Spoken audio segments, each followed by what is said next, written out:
За хэн нэг ажлаа хийснийхэн төлөө сошиалор шүүмжиж одоо буруутгамаар байгаа байхгүй юу. За уржигдар миний бие Дорногов аймагт ялагдчихсан өмгөөлчөөр оролцож за цаг зуур хугацааг сунгах шаардлагагүй гэсэн шүүхэн шийдвэрээ гаргасан л да. Тэгээд тэрнтэй холбоотой пост тавьсан чинь за баахан олон улсууд одоо мөн буруу гэмтрэгтний өмгөөллөө хүн алсан хүнийг өмгөөллөө гэх мэтлэнгээ за тэрэн тэгээд тоохгүй яваад байсан чинь сүүлдээ бүр ингээд сэтгүүлчд орцсон нийлцсэн одоо тэгээд янз янзаар хэлж яриад байгаа байхгүй.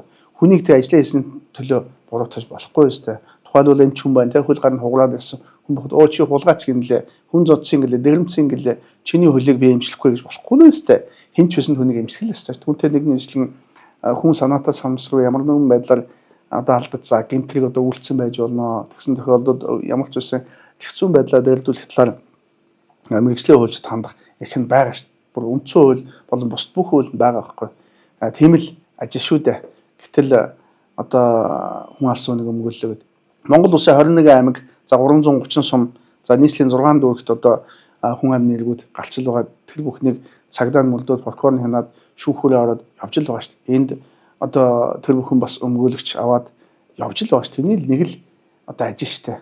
Тухайн хэргийн хувьд бол хүн амны эрг байсан. Гэхдээ бол энэний хувьд бол цагдаа хонхор хугацааг сунгахгүй гэдэг асуудлыг л ярьсан шүү. Тэн дээр одоо юу гэдэг юм хуулийн байгууллагын зүгээс эрүүгээр хянаа шийдэх тухай бас нэлээд хэдэн хуулийн залтыг зөрчсөн ийм асуудал байсан. За тэр асуудлыг тавиад за тэгээд цаашдаа сунгуулахгүй байх шийдвэр гаргаж байгаа асуудал нь өөрөө хуульчдын мэтгэлцээний асуудал байхгүй юу.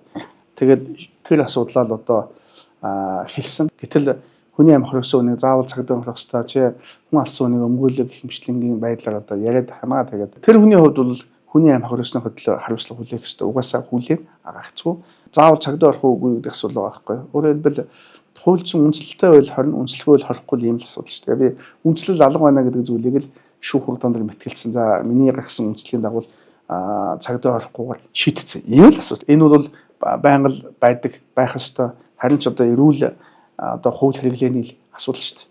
Хэрвээ одоо юу гэдэг юм Монгол улсын 4000 өмгөөлч байдгийн гэлээ. Энэ бүхнийг за өмгөөлсөн хэргийнхэн төлөө яллаад юм уу, шүүмжлээд юм уу, тэнд ингээ мэрэгжлийн улсууд оролцсон, нийлцсэн, дөнгөл төгөөд явна гэдэг бол байж болохгүй шүү гэж би хэлэх гэсэн юм аа.